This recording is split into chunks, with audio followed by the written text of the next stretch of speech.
In this lesson, we're going to discuss how to protect your worksheet and workbook, as well as individual cells on your worksheet. So let's just say, for example, I have this drop-down menu tab down below, and I want to have that hidden. So if I right-click on this and then just say hide, anybody can very easily go back and get this by saying unhide. And then I'm going to go ahead and click OK, and you can see people can access this. But I want it hidden, but I also want to protect it so no one can get to it. So how do I do that? Well, let's go ahead and first hide this one more time. And then what we're going to do is we're going to go over to here to our Review tab, and then very simply choose Protect Workbook. When I choose that, it's going to very simply ask me for a password. I'll put in my password once, put it in again, and now it is protected. So what exactly does that mean? Well, when I right-click again, I want you to notice how everything is grayed out. Essentially, it is protecting all of these sheets from being unhidden, moved or copied, renamed, deleted, or even the ability to add on new sheets or tabs. Very cool. Now, if somebody wanted to do any of these things like insert, delete, unhide, rename, etc., they would have to unprotect it. So very easily now, I just put in my password. And now when I right click on it, everything lights up again, and now I'll go ahead and unhide and bring it back. So this Protect Workbook is all about all of the sheets and tabs that we have down below. Perfect. Now let's go ahead and look at another situation where I only want to protect certain cells that are on my workbook here. Okay, so let me just show you something here because it's something very potentially the opposite of what you might think. By default, everything is what we call locked in terms of its protection. Now, that doesn't really matter until we actually do the protection. So let me just go ahead and show you what I mean. I'm going to go ahead and highlight a bunch of cells here. I'm going to right click and just choose Format Cells. Now, there are a bunch of tabs up on top here, and the one that we're concerned about is the Protection tab. And I want you to see here it says Locked. Now, if I zoom in here, you're going to see it says locking cells or hiding formulas has no effect until you protect the worksheet. And then it gives you step by step what tabs to go to. So right now, nothing's going to happen because the worksheet has not been protected. All right, so it's just telling you that when you're ready, know that these are locked when you do the protection of the worksheet. So what does that mean for us? Well, in this case, I just want to protect only the salary here. So what I'm going to need to do is select everything but the salary to unprotect them, so therefore people can make edits to these. So let's go ahead and highlight all of our data except for our earnings.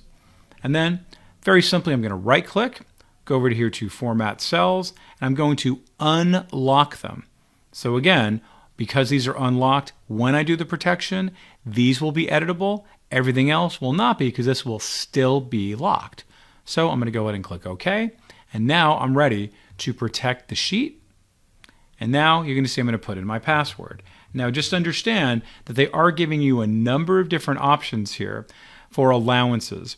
So at this point, I only want people to be able to select. They can select any locked cell, select any unlocked cell, but I don't want them to format or add on rows or anything else. I don't want them to touch any of these things here. Certainly you can uncheck all these, but you're going to be fraught with a lot of error messages. So it's really up to you what you want to do, but I really just don't want them messing with this at all. So very good. It's just going to be these two. And then I'm going to put in my password again. Click OK. And now nothing really appears to happen, but notice this does say Unprotect Sheet. And then from here, let's go ahead and just make some content, right? Let's go ahead and just add on some new content. So I'll go ahead and give Davis Lee maybe a middle initial. So I'll go ahead and just type out Davis D. Lee, no problem. Let's change Davis's department from branding to marketing, no problem there. Diana Stone is going to go from sales to a director level. That's great. But you know what? We also have to give Diana a raise. So if I go over to her salary and I start typing, I'm going to go ahead and give her a big fat raise. You can see here the cell or chart you're trying to change is on a protected sheet. To make a change, unprotect the sheet. You might be requested to enter a password. Okay, that's right. So these are all successfully protected. So therefore, I have to unprotect the sheet, put in that password I created, and now again, I'm going to go ahead and give her a big fat raise. She's now a director. Great.